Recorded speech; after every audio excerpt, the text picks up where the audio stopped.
கர்த்தருக்கு மகிமை உண்டாவதாக. அப்பாவுடைய நாமத்தில் உங்களை இந்த வீடியோ வாயிலாக சந்திக்கிறதுல எனக்கு ரொம்ப சந்தோஷம். இந்த ஏப்ரல் மாதத்துடைய முதல் நாளில் வந்திருக்கிறோம். ஒரு புதிய நிதி ஆண்டினுடைய ஃபினான்ஷியல் இயருடைய முதல் நாளில் நம்ம வந்திருக்கிறோம். ரொம்ப முக்கியமான நாள். இந்த வருஷத்தின் இந்த நிதி ஆண்டுக்கான முதல் நாளில் கர்த்தருடைய வார்த்தைகளை கேட்க, கர்த்தருடைய வசனத்தை கேட்க நீங்கள் வந்திருக்கீங்க. உங்களை நான் மெய்யாகவே உங்களை நான் மனதார ஆசீர்வதிக்கிறேன். இந்த 3 மாத காலமும் அப்பா நம்மளை அழகாக நடத்தி கொண்டு வந்தாங்க. சில சூழ்நிலைகள் இருந்திருக்கலாம், சில சூழ்நிலைகள், சில தருணங்கள் கடினமானது போல தோன்றியிருக்கலாம், கடினமானது போல காணப்பட்டிருக்கலாம். ஆனால் அது எல்லாவற்றுக்கும் மேலே அப்பாவுடைய கரம் நம்மோட இருந்துச்சு இல்லை? அந்த நாட்களில் இந்த 3 மாத கால அளவோ இம்மட்டும் அப்பாவுடைய கரம் நம்மோட இருந்துச்சு. இனிமேலும் கண்டிப்பாக அப்பாவுடைய குடம் உங்களோட இருக்கும். எத்தனை பேர் ஆமேன்னு சொல்ல முடியும்? சரி, இந்த ஏப்ரல் மாதத்திற்கான வாக்குத்தத்தத்துக்கு நேராக, வார்த்தைக்கு நேராக நாம் கடந்து போகலாம். ஏசாயா புஸ்தகம் 37ஆம் அதிகாரம் 31வது வசனம். Isaiah chapter 37 verse 31. ஏசாயா புஸ்தகம் 37வது அதிகாரம் 31வது வசனம். யூதா வம்சத்தாரில் தப்பி மீந்திருக்கிறவர்கள் மறுபடியும் கீழே வேர் பற்றி மேலே கனி கொடுப்பார்கள். யூதா வம்சத்தாரில் தப்பி மீந்திருக்கிறவர்கள் மறுபடியும், அந்த வார்த்தை முக்கியம், மறுபடியும் கீழே வேர் பற்றி மேலே கனி கொடுப்பார்கள். இல்லையா? இந்த வசனத்தை தான் நம்ம தியானிக்க போகிறோம். அந்த வசனம் உண்மையாகவே கடந்த ஒரு வார காலமாக ஆண்டவர் என்னுடைய இருதயத்தில் இதை போட்டுட்டே இருந்தார். இது ஃபினான்ஷியல் இயர் இல்லையா? அப்போ நான் என்ன நினச்சேன்னா, இது நிதி ஆண்டு. ஸோ ஏதாவது ஃபினான்ஸை குறித்து, இந்த மாதிரி பொருளாதார காரியங்களை குறித்து ஆண்டு பொருளாதார ஆசீர்வாதங்கள், வாக்குத்தத்தங்கள் ஏதாவது பேசுவார்னு சொல்லி நான் அப்படி தான் பிலீவ் பண்ணியிருந்தேன். ஆனால் இந்த வசனத்தை அவர் எனக்குள்ளே திரும்ப நான் போகிற இடங்கள் எல்லாம் எனக்குள்ளே அதை சொல்லிகிட்டே இருந்தார். திரும்ப கீழே, மறுபடியும் கீழே வேற்பற்றி மேலே கனி கொடுப்பீர்கள். இந்த வாக்குத்தத்தத்தை ஆண்டவர் சொல்லிகிட்டே இருந்தார். அப்போ இதில் எனக்கு என்ன ஆச்சரியம்னா, இதுக்கு நான் கன்ஃபர்மேஷன் கேட்டுகிட்டே இருந்தேன். அப்போ நாங்கள் இப்போ நானும் எஃப்சியும் ஆஸ்திரேலியாவில் சிட்னி பட்டணத்தில் இருக்கிறோம்.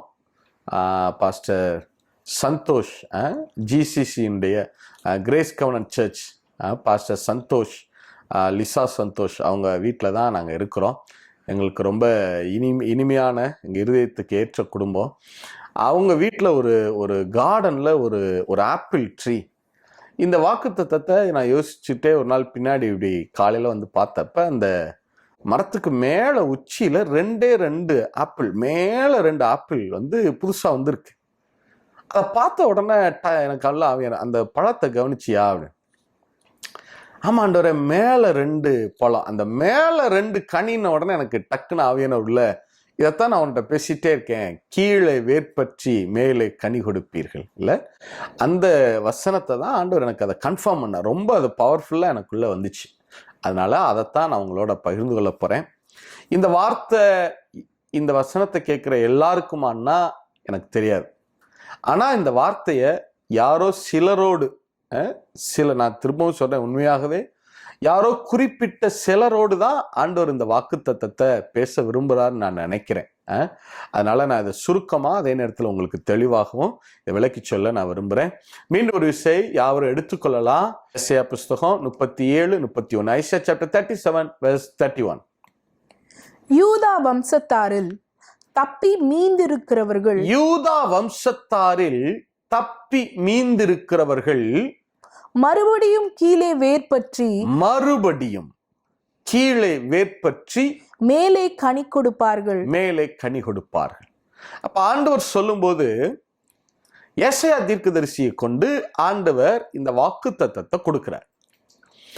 இது யாருக்கு கொடுக்கப்படுது, எப்ப கொடுக்கப்படுதுங்கிற இந்த சூழலை முதல்ல பார்க்கலாம். சரியா? என்ன சூழ்நிலைனா, எருசலேம் பட்டணத்தை இப்படி சொல்லலாம், யூதா தேசத்தை அசீரிய ராஜா செனகரிப் வந்து என்ன செஞ்சிருக்காங்கன்னா, செனகரிப்புடைய படைகள் வந்து சூழ்ந்துட்டாங்க. யூதா பட்டணங்கள் எல்லாவற்றையும் பிடிச்சிட்டாங்க. ஏன்னா அப்ப இஸ்ரவேல் தேசம் ரெண்டா பிரிஞ்சிருச்சு இல்லையா, இஸ்ரவேல் யூதான்னு ரெண்டா பிரிஞ்சிருந்தது இல்லையா தேசம். இப்ப இந்த யூதா தேசத்தை அசீரிய ராஜா பிடிச்சிட்டான். எல்லா பட்டணங்களையும் பிடிச்சிட்டாங்க, நகரங்களையும் பிடிச்சிட்டாங்க.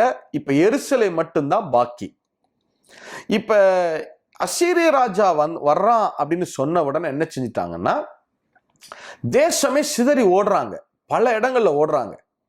ஆனா சிலர் மட்டும் என்ன செய்யறாங்கன்னா, எருசலேம் பட்டணத்துக்குள்ள வர்றாங்க.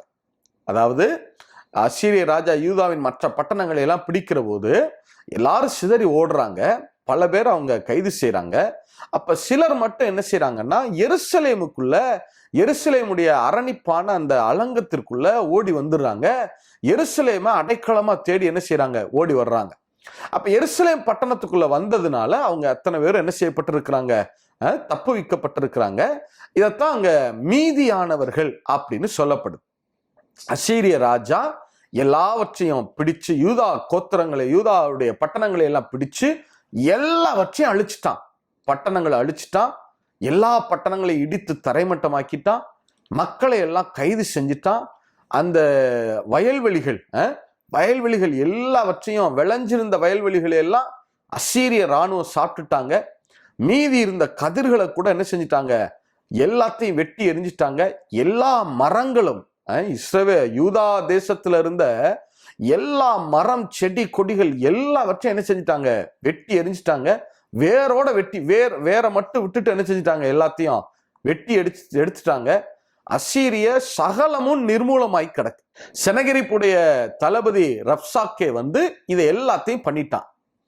இப்ப எல்லாத்தையும் முடிச்சுட்டு இப்ப எருசலேம் பட்டணத்தை அவங்க முற்றுகை போட்டுட்டாங்க.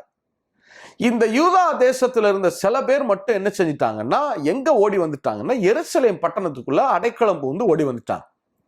இப்ப எருசலேம் நகரமோ அதுக்கு தஞ்சம் தேடி வந்த சிலர், குறிப்பிட்ட சிலர் மட்டும்தான் மீந்திருக்கிறாங்க. அவங்களத்தான் ஆண்டவர் இங்க மீதியானவர்கள், ரெம்னன்ட் அப்படின்னு சொல்றார். மீந்திருக்கிறவர்கள், மீதியானவர்கள், மீதியானியர்கள் இல்ல, அது ஏனா இல்லையா, மீதியானவர்கள். அதாவது அழிக்கப்பட்ட இந்த தேசத்துல மீதியா இருக்கிறாங்கல்ல, மிச்சமா இருக்கிறாங்கல்ல, மீந்து இருக்கிறாங்கல்ல, அந்த ரெம்னன்ட்ஸ், அவங்களத்தான் ஆண்டவர் சொல்றார். யூதா வம்சத்தாரில் மீதியா இருக்கிறாங்கல்ல, எருசலேமுக்குள்ள அடைக்கலம் தேடி வந்தாங்கல்ல, அந்த தேவாலயம் இருக்கு இல்லையா எருசலேம்ல, அந்த தேவாலயம் இருக்கிற எருசலேமுக்கு அடைக்கலம் தேடி ஓடி வந்தாங்கல்ல, அவர்கள் மறுபடியும் கீழே வேர் பற்றி மேல கனி கொடுப்பார்கள்னு சொல்றார். சரி, யாரை குறித்து இப்படி சொல்றார், அதைத்தான் இப்ப பாக்குறோம். இப்ப ரப்சாக்கே அசீரிய ராஜாவினுடைய தளபதி ரப்சாக்கே எருசலேம் பட்டணத்தை முற்றுகை போட்டுட்டார். இப்ப முற்றுகை போட்ட உடனே ரொம்ப கடினமான சூழ்நிலை நிலவுகிறது. அதை அவங்களே சொல்லும்போது இப்ப சுச்சுவேஷன் ரொம்ப கடினமானதா இருக்கு, நெருக்கமா இருக்கு, கண்டிதமான நாளா இருக்கு, தூஷணம் நிறைந்த நாளா இருக்கு. இப்படிப்பட்ட சுச்சுவேஷன்ல இப்ப எசேக்கியா போய் தேவாலயத்துல ஜெபம் பண்றார். ஜெபம் பண்ணிட்டு சில மனிதர்களை ஏசாயா தீர்க்கதரிசிட்டு அனுப்புறார். இப்படி எல்லாம் சூழ்நிலை இருக்கே, நாங்க என்ன செய்யட்டும், கொஞ்சம் பேர் தான் மீந்து இருக்கிறோம், இந்த பட்டணத்துல பசி கொடுமை எல்லாம் இருக்கு, பட்டணமே முற்றுகை போடப்பட்டிருக்கு, இப்ப நாங்க கொஞ்சம் பேர் தான் மீதியா இருக்கிறோம், நாங்க என்ன செய்யட்டும், தேசமே அழிஞ்சிருச்சு, வயல்வெளிகள்லாம் அழிஞ்சு போயிருச்சு, மரம் செடி கொடிகள்லாம் அழிஞ்சு போயிருச்சு, பட்டணங்கள்லாம் இடிக்கப்பட்டு போயிருச்சு, இப்ப கொஞ்சம் பேர் மீந்து இருக்கிறோமே, நாங்க என்ன செய்யட்டும் அப்படின்னு போய் கேட்கிறார். அப்பதான் ஏசாயா மூலம் ஆண்டவர் இந்த வாக்கு தத்தத்தை சொல்றார். நீங்க வாசிங்களேன், ஏசாயா புஸ்தகம் 37 1-3 வரைக்கும். Isaiah chapter 37 from the verse 1 to 3.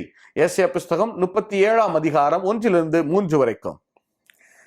ராஜாவாகிய எசேக்கியா அதை கேட்டபோது தன் வஸ்திரங்களை கிழித்து ரெட்டு உடுத்தி கொண்டு கர்த்தருடைய ஆலயத்தில் பிரவேசித்து அரண்மனை விசாரிப்புக்காரனாகிய எலியாக்கீமையும் செம்ரதியாகிய செப்னாவையும் ஆசாரியர்களின் மூப்பரையும் ஆமோத்சின் குமாரனாகிய ஏசாயா என்னும் தீர்க்கதரிசியின் இடத்திற்கு ரெட்டு உடுத்தவர்களாக அனுப்பினான்.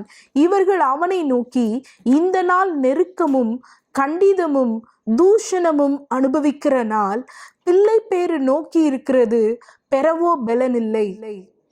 அவங்க சொல்றாங்க பாருங்க, ஏசாயாட்ட போய் இந்த நாள் நெருக்கமா இருக்கு, கண்டிதம் நிறைந்ததா இருக்கு. கண்டிதம்னா என்னது? எங்களை குற்றம் சாட்டுறாங்க, ரிபியூக் பண்றாங்க, எங்களை கடிந்து கொள்றாங்க, எல்லாம் உங்களாலதான் சொல்றாங்க, நாங்க ரொம்ப நெருக்கப்பட்ட சூழல்ல இருக்கிறோம். தூஷணம் நிறைந்த ரப்சாக்கே எசேக்கியா ராஜாவுக்கு சானாபதிகள் அனுப்பி சொல்றான். ரப்சாக்கே, அதாவது அசீரிய ராஜா செனகரிப்புடைய தளபதி ரப்சாக்கே ரொம்ப அவமரியாதையா பேசுறான். கர்த்தரை பேசுறான், எசேக்கியா ராஜாவை பேசுறான், மக்களை பேசுறான். ரப்சாக்கேன்னா ஆக்சுவலா அது அவனுடைய பேர் கிடையாது. ரப்சாக்கேன்னா என்னன்னா கப் பியரர்னு அர்த்தம், அதாவது பானபாத்திரக்காரன்.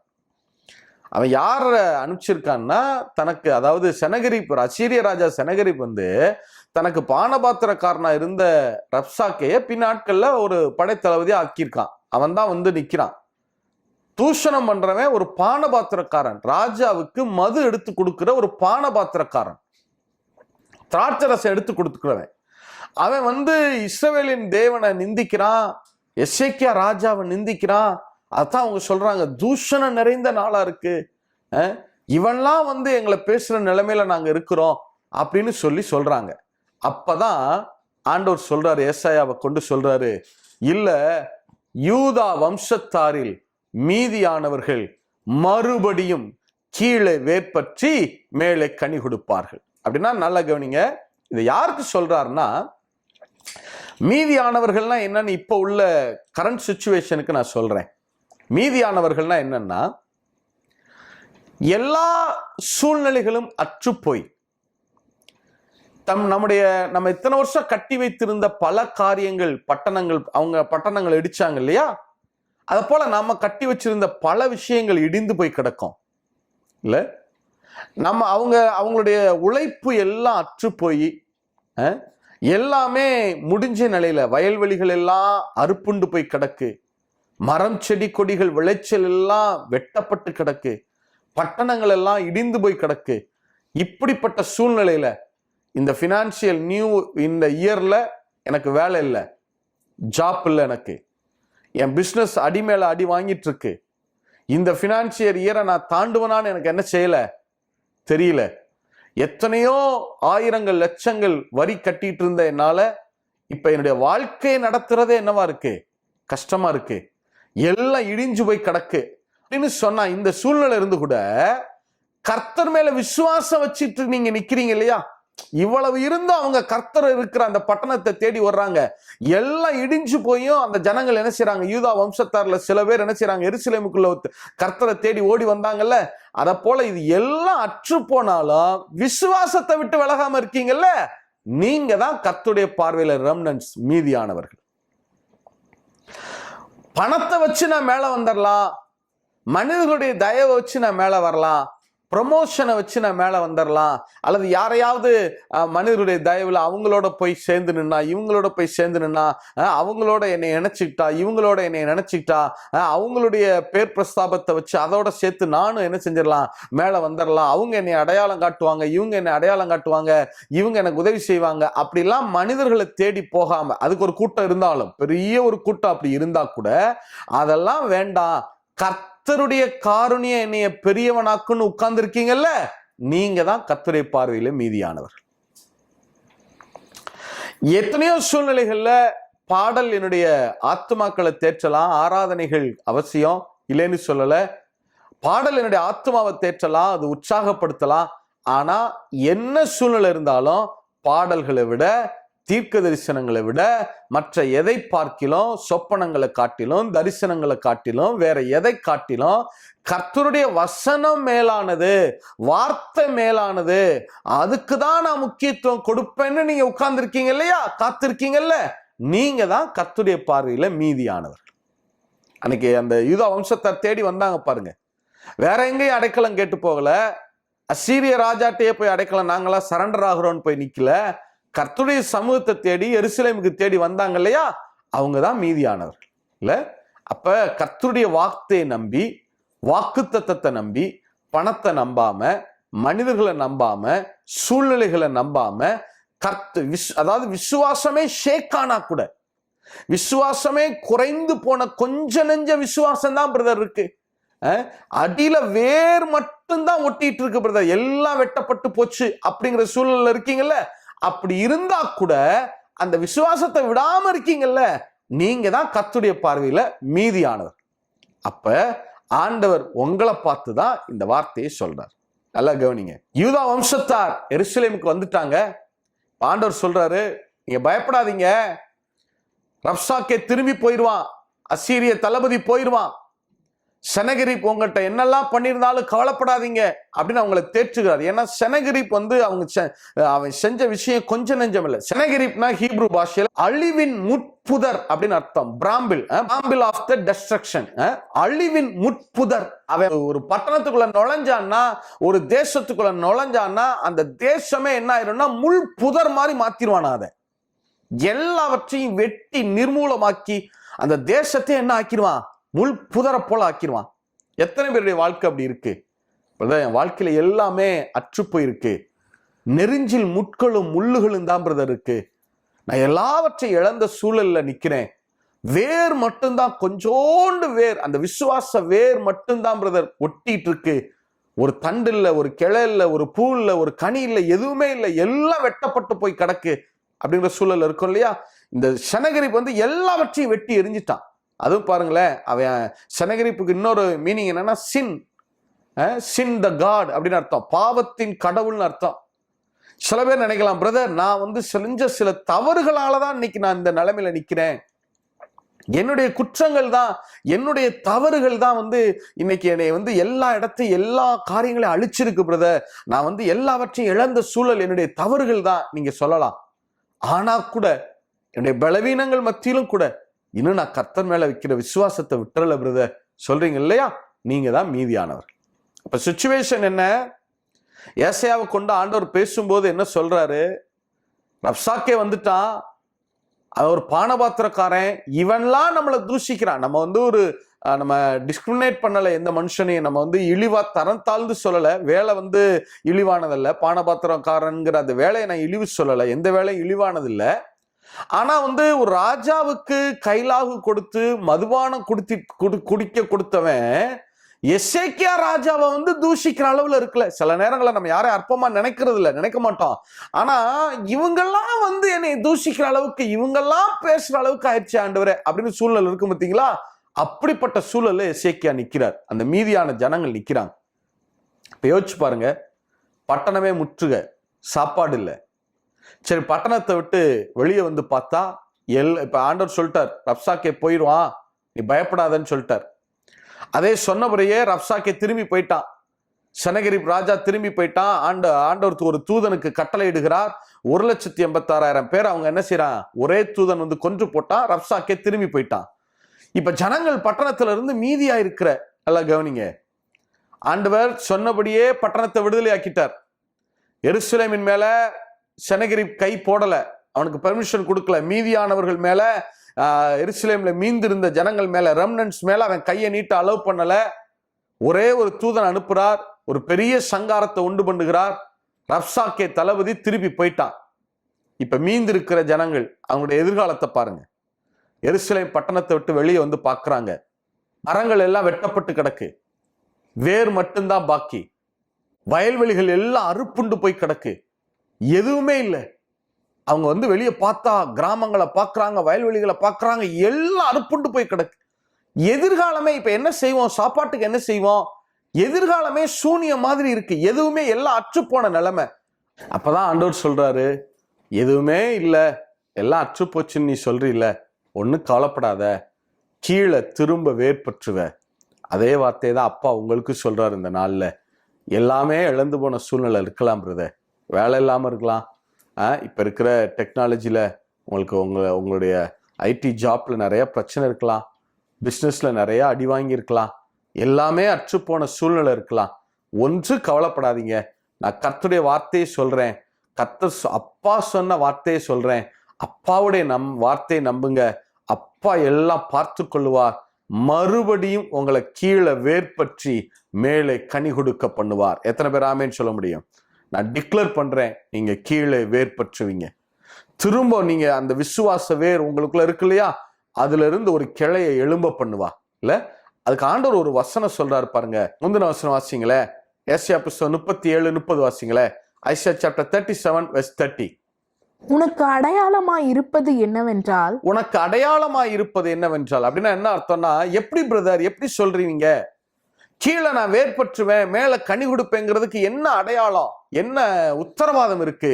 அதான் ஆண்டவர் சொல்றார், உனக்கு அடையாளமாய் இருப்பது என்னவென்றால், இந்த வருஷத்திலே தப்பி பயிராகிறதையும், இந்த வருஷத்திலே தப்பி பயிராகிறதையும், இரண்டாம் வருஷத்திலே தானாய் விளைகிறதையும் சாப்பிடுவீர்கள். இரண்டாம் வருஷத்திலே தானாய் விளைகிறதையும் சாப்பிடுவீர்கள்.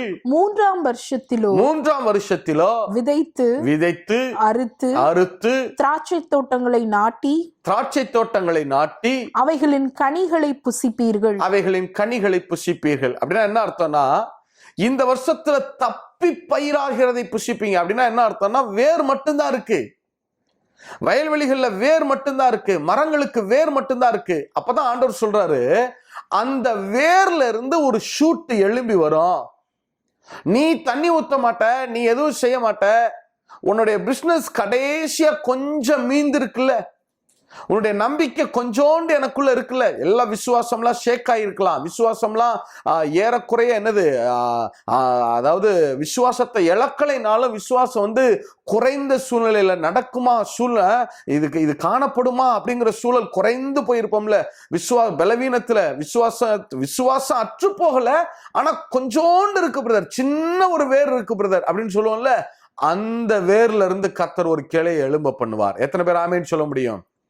அதுவும் அவர் சொல்றத பாருங்களேன், அந்த வேர்ல இருந்து நான் ஒரு ஷூட்டை தப்பி பயிராகிறதை, இங்கிலீஷ்ல ரொம்ப நல்லா இருக்கும், ஷூட் ஃப்ரம் த ரூட், அதாவது வேர்ல இருந்து ஒரு கிளை எழும்பும்.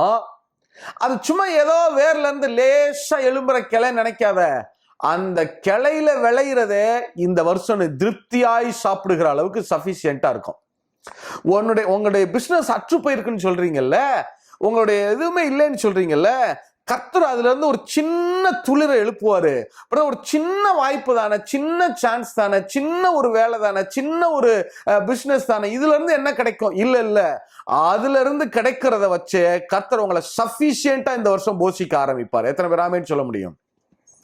வேர்ல இருந்து ஒரு சின்ன கிளைய உண்டாக்கி அந்த சின்ன கிளையிலேயே ஒரு விளைச்சலை கொடுக்கிறாரா, அதான் கர்த்தர். தப்பி பயிராகிறதை புசிப்பீர்கள். அவன் வேற மட்டும் தானே விட்டுட்டு போயிருக்கான், அந்த வேர்ல இருந்து உனக்கு நான் விளைச்சலை கொடுப்பேன். ஆண்டவரே, வேர்ல இருந்து விளைச்சலா? அப்ப அடுத்த வருஷம் வேர்ல இருந்து இந்த வருஷம் விளைச்சல் வந்துச்சுல, அடுத்த வருஷம் அதுல எழும்புற அந்த கிளையில இருந்து விளைச்சலை நான் கொடுப்பேன். அதுக்கு அடுத்த வருஷம் நீயே விதைத்து நீயே திராட்சை தோட்டங்களை நாட்டி உழைத்து சம்பாதிக்கிற அளவுக்கு நான் உன்னை உயர்த்தி வைப்பேன். இதைத்தான் ஆண்டவர் சொல்றாரு. ஒன்னும் கவலைப்படாத, உன் வேர் திரும்ப துளிர்க்கும். நான் உங்களுக்கு சொல்றேன் பிரதர், உங்க சூழ்நிலை என்னவா இருக்கலாம், எசேக்கியா சொன்ன மாதிரி கடினமா இருக்கலாம், நெருக்கமா இருக்கலாம், தூஷணம் நிறைந்ததா இருக்கலாம், கண்டிதம் நிறைந்ததா இருக்கலாம். நிறைய பேர் உங்களை கண்டம் பண்ணலாம், நீ இப்படி பண்ணிட்ட அப்படி பண்ணிட்ட, அதுதான் காரணம் இதுதான் காரணம், உன் லாஸுக்கு இதுதான் காரணம், நீ தான் காரணம். எவ்வளவு பேர் கண்டம்னேஷன் பண்ணலாம், ரிபீக் பண்ணலாம். ரொம்ப நெருக்கம் பிரதர், என்ன செய்யறதுன்னே தெரியல பிரதர், சாப்பாட்டுக்கே நாங்க போராடுகிறோம் பிரதர். அப்படிதான் இருந்துச்சு அன்னைக்கு முற்றுகையில இல்லையா? அப்படிப்பட்ட சூழல் பிரதர். கவலைப்படாதீங்க, எல்லாரும் எங்களை கண்டம் பண்றாங்க பிரதர், நான் தான் காரணம்னு சொல்றாங்க, பயப்படாதீங்க பிரதர். எல்லாரும் எங்களை தூஷிக்கிறாங்க பிரதர், ஒன்னும் பயப்படாதீங்க பிரதர். கர்த்தர் மேல ஒரே ஒரு துளி வேர் மட்டும்தான் மிச்சம் இருக்கு, அந்த வேற இந்த மாதத்திலே கர்த்தர் துளிக்க பண்ணுவா. எத்தனை பேர் ஆமேன்னு சொல்ல முடியும்? நான் சொல்றேன், இந்த ஏப்ரல் மாதத்துல அப்பா உங்க பிசினஸ் வாய்ப்புகளை திறப்பார் பிரதர். உங்களுக்கு எல்லாருக்கும் ஜாப் இழக்கிற நாட்கள்ல உங்களுக்கு ஒரு புதிய டோரை திறப்பார். அது சின்ன டோரா தான் இருக்கும், சின்ன ஒரு கிளையத்தான் இருக்கும், சின்ன ஒரு ஸ்பிரிஞ்ச போல ஒரு இளம் தளிர போற. ஆண்டவர் சொன்னார்ல, ஈசா என்னும் மரத்திலிருந்து ஒரு இளம் கிளை எழும்பி செழிக்கும் இல்ல. அப்ப அது வேர்ல இருந்து ஒரே ஒரு கிளை தான் எழும்புது, அந்த கிளை பன்மடங்கா செழிக்குது இல்ல. அதைத்தான் ஆண்டவர் இங்கேயும் சொல்றாரு, உன்கிட்ட விசுவாச வேர் வச்சிருக்கீல்ல, அதை வச்சு நான் ஒரு டோரை திறப்பேன், அதை வச்சு ஒரு பிசினஸ் திறப்பேன், அதை வச்சு உனக்கு வாய்ப்புகளை உண்டு பண்ணுவேன். அந்த வாய்ப்புகள் ஒரே ஒரு வாய்ப்பு தான், ஒரு சின்ன ஒரு கீற்று தான் வரும், அதுக்குள்ள இருந்து பல காரியங்களை நான் எழும்ப பண்ணுவேன். எத்தனை பேர் ஆமேன்னு சொல்ல முடியும்? நான் டிக்ளேர் பண்றேன், இந்த வருஷம் உங்க வாழ்க்கையில இந்த மாசத்துல ஒரு புதிய டோரை திறப்பாரு. தப்பி பயிராகிறதை புசிக்க ஆரம்பிப்பீர்கள். வரும் நாட்கள்ல உங்க கிளைகள் எழும்பி செழிக்கும். அதிகமான விளைச்சலை நீங்க பார்க்க ஆரம்பிப்பீங்க. அதுக்காக இந்த தப்பி பயிராகிறதுனா குறைஞ்ச விளைச்சல்னு அர்த்தம் கிடையாது. சஃபிஷியன்டா ஒரு சின்ன வேறு தான், அதுக்குள்ள இருந்தே ஒரு பெரிய விளைச்சலை தேவன் கொடுக்கிறார். பாருங்க எவ்வளவு ஆச்சரியமான கர்த்தர் இல்ல. ரப்சாக்க என்ன நினைச்சிருப்பான், செனகரிப்பு என்ன நினைச்சிருப்பான், வேற மட்டும்தான் விட்டுட்டு போறோம், இவனுங்களுக்கு மண்ணோட மண்ணா கலந்த வேற விட்டுட்டு போறோம், எப்படி சாப்பிடுவாங்கன்னு பார்ப்போம் இல்ல நினைச்சிருப்பாங்க இல்ல. ஆனா அந்த வேர்ல இருந்து ஒரு பெரிய விளைச்சலை கொடுக்க தேவன் எவ்வளவு வல்லவர் பாருங்க. ஒன்னும் கவலைப்படாதீங்க, நீங்க விசுவாசத்தை விடல தானே, மீதியா இருக்கிறீங்க தானே, கர்த்தருடைய வார்த்தைக்காக நிக்கணும்னு நின்றுருக்கீங்க தானே, நீங்க வேற யாரையும் நம்பி வாழாம வசனத்துக்காக வாழணும்னு நீங்க நினைச்சு மீந்திருக்கீங்க தானே. நான் சொல்றேன், மறுபடியும் கீழே வேர்பற்றி மேலே கனி கொடுப்பீர்கள். எத்தனை பேர் ஆமேன்னு சொல்ல முடியும்? இந்த ஏப்ரல் மாதத்துல கர்த்தர் உங்களுக்கு டோர்ஸை திறப்பார், பிசினஸ் வாய்ப்புகளை திறப்பார். ஒன்று கவலைப்படாதீங்க, தைரியமா இருங்க, அப்பாவுக்குள்ள தைரியமா இருங்க. யூதா வம்சத்தாரே, நீங்க சில பேர் தான், ஆனா தப்பி மீந்து இருக்கிறீங்க இல்லையா. நிறைய கிறிஸ்டியானிட்டியில கிறிஸ்தவர்கள் நிறைய இருக்கலாம் இல்ல, ஆனா அவர்கள் எல்லாம் ரெமனன்ஸ் கிடையாது, அவங்க எல்லாரும் மீதியானவர்கள் கிடையாது. ஒவ்வொருத்தரும் ஒவ்வொன்னு நோக்கி ஓடலாம். ஒருத்தர் ப்ரொமோஷனை வச்சு செழிக்கலாம் நினைக்கலாம், ஒருத்தர் ஒரு தலைவர் பின்னாடி இருந்தா நம்ம செழிச்சிடலாம் நினைக்கலாம், ஒருத்தர் பணத்தை வச்சு நினைக்கலாம், ஒருத்தர் செல்ஃப் ப்ரொமோஷன் பண்ணலாம், ஒருத்தர் தாளந்துகளை நம்பி ஓடலாம், அல்லது வரங்களை நம்பி ஓடலாம். இது எல்லாவற்றையும் தூக்கி போட்டு அப்பா தான், நான் கர்த்தரை நம்பியிருக்கேன், அவர் வசனத்தையும் வார்த்தையும் நம்பியிருக்கேன் அப்படின்னு நீங்க சொல்றீங்கல்ல, மீதியா இருக்கிறீங்கல்ல, கர்த்தர் உன்னை பார்த்து தான் சொல்றாரு, உங்களை பார்த்து தான் சொல்றாரு, உங்க குடும்பம் செழிக்கும் பிரதர், உங்க ஊழியம் எழும்பும் பிரதர். பாஸ்டர் நீங்க ஒன்று கவலைப்படாதீங்க, உங்க பகுதியில வசனத்துக்காக நிக்கணும்னு சொல்லி கிராமத்துல எங்கோ ஒரு மூலையில ஒரு சின்ன ஊர்ல வசனத்துக்காக நான் ஊழியம் செய்யணும், அழைத்த அழைப்புக்காக நான் நிக்கணும்னு நிக்கிறீங்கல்ல, நான் சொல்றேன் உங்க ஊழியத்தை மறுபடியும் கர்த்தர் கட்டி எழுப்புவார். மறுபடியும் நீங்க கீழே வேர்பற்றுவீங்க, மேலே கனி கொடுப்பீர்கள். உங்க குடும்பம் வாழும், உங்க பிசினஸ் வாழும், உங்களுடைய எல்லாவற்றையும் அப்பா செழிக்க பண்ணுவா, உங்க பிள்ளைகளை செழிக்க பண்ணுவார். எத்தனை பேர் ஆமேன்னு சொல்ல முடியும்? இந்த கனி கொடுப்பீர்கள் இருக்கு இல்லையா, அது தமிழ் ERV பைபிள்ல ரொம்ப நல்லா இருக்கும். உங்கள் பிள்ளைகள் எழும்புவார்கள்னு இருக்கும், உங்கள் பிள்ளைகள் எழும்புவார்கள். நான் சொல்றேன், இந்த வருஷத்துல அப்பா உங்களை கனி கொடுக்க பண்ணுவா, உங்க பிள்ளைகளையும் எழும்ப பண்ணுவார். எத்தனை பேர் ஆமேன்னு சொல்ல முடியும்? சரி, கண்களை மூடி ஜெபிக்கலாம். நல்ல தகப்பனே, உங்க சமூகத்துல வருகிறோம், மனதார உங்க பிள்ளைங்களை பிளஸ் பண்றோம். மீதியா இருக்கிற மீந்திருக்கிற உங்க பிள்ளைங்களை பார்த்து சொல்றோம், ரெம்னன்ஸை பார்த்து நான் பிளஸ் பண்றேன்ப்பா. நீங்க சொன்ன வார்த்தையின்படியே இவர்கள் மறுபடியும் கீழே வேர்பற்றி மேலே கனி கொடுப்பார்கள் ஐயா. இவங்க ஊழியம் மறுபடியும் வேர்பற்றும், பிசினஸ் மறுபடியும் வேர்பற்றும். எதெல்லாம் சத்துரு இடிச்சு போட்டானோ, எதெல்லாம் வெட்டி போட்டானோ, வேரோட வேறா வெட்டி போட்டானோ, அந்த வேர்ல இருந்து ஒரு பெரிய விளைச்சலை கொண்டு வருவீங்கப்பா. இவங்க நினைக்கிறாங்க சொத்துக்களை விற்று அன்றரை கடன் அடைக்கணும். இல்ல, உன் கையின் பிரயாசத்தை கொண்டே கர்த்தர் உன் கடன் அடைக்க வைப்பா. உங்களுடைய விளைச்சலை வச்சே, யார்ட்டோ இருந்து இல்ல, யாரோ கொடுக்கறது இல்ல, உங்க வேர்ல இருந்து, உங்க விசுவாச வேர்ல இருந்தே ஒரு விளைச்சலை கர்த்தர் கொடுப்பார். அந்த விளைச்சல் இந்த வருஷத்துல உங்களுக்கு சஃபிஷியண்டா இருக்கும். அடுத்த வருஷத்துல இன்னும் மிகுந்த விளைச்சலை பெறுவீர்கள். அடுத்த வருஷத்துல நீங்க பழைய மாதிரி எழுந்து நீங்க ஒளி வீசுவீங்க. உங்க பிசினஸ் எழும்போ, உங்களுடைய வேலை எழும்போ, உங்களுடைய காரியங்கள் எல்லாவற்றையும் அப்பா செழிக்க பண்ணுவா. அப்படி சொல்லி நீங்க பிளஸ் பண்ற தயவுக்காக நாங்க நன்றி சொல்றோம். மறுபடியும் கீழே வேர்பற்றி மேலே கனி கொடுப்பீர்கள். பிளஸ் பண்ணி ஜெபிக்கிறோம்ப்பா. பார்த்துக்கொள்ளுங்க, இந்த பினான்சியல் இயர்ல இந்த வருஷம் முழுவதும் இவங்க மேல ஆசீர்வாதம் இருக்கட்டும், அப்பாவுடைய கரம் கூட இருக்கட்டும். பொருளாதாரத்துல ஒரு நாள் குறைவில்லாம பார்த்துக்குங்கப்பா. ஒரு நாள் உங்க பிள்ளைங்க இந்த நிதி ஆண்டுல கடன் வாங்கக்கூடாது ஆண்டவரே, கடனை அடைக்கிற வருஷமா இது இருக்கட்டும்னு சொல்லி நாங்க ஜெபிக்கிறோம்ப்பா. நீங்க பார்த்துக்கொள்ளுங்க. தானியமும் திராட்சரசம் இவர்கள் இல்லைகளுக்கு குறைவில்லாது இருக்கட்டும். மீதியா இருக்கிற இந்த ஜனத்துக்காக ஆண்டவர் உங்களுடைய இருதயம் பரிதபித்து சொல்லுகிற இந்த வார்த்தைகளுக்காக ஆண்டவர் வைராக்கியம் கொண்டு நீங்க சொன்னீங்களே, கர்த்தருடைய வைராக்கியம் இதை செய்யும்னு சொன்னீங்களே, அதே வார்த்தையை சொல்றேன். ஏசாயா 37 நீங்க சொன்ன பிரகாரமே கர்த்தருடைய வைராக்கியம் இதை செய்யும் ஐயா.